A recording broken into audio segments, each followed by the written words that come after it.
एक किसान था जिसके 2 बेटे थे।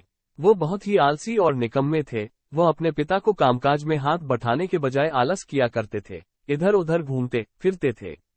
किसान को अपने बेटों की बहुत फिक्र थी। वो सोचते थे कि मेरे मरने के बाद इनका क्या होगा, यह अपना पेट कैसे भरेंगे, अपने परिवार को कैसे संभाल पाएंगे। एक दिन किसान की हालत बहुत ही गंभीर थी, कहने का मतलब किसान मरने की हालत में था। तभी किसान ने अपने दोनों बेटों को बुलाकर उनसे कहा कि हमारे खेत में एक खजाना गड़ा हुआ है, लेकिन वो किस जगह है उसकी जानकारी मुझे भी नहीं है, लेकिन खोदने बाद तुम्हें वो खजाना मिल जाएगा। इतना कहकर किसान भगवान को प्यारे हो गए।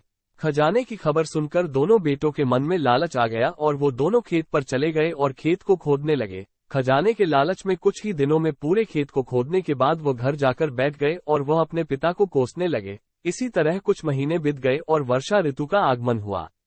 किसान के बेटों के पास पेट भरने के लिए सिर्फ एक ही जरिया था, वो है खेती। तब बाकी किसानों की तरह किसान के बेटों ने खेत में बीज बोने शुरू कर दिए। वर्षा का पानी पाकर वो बीज अंकुरित हुए और देखते ही देखते खेत लहराने लगे। ऐसा लग रहा था कि हवा के झोंके से लहरा रहा था।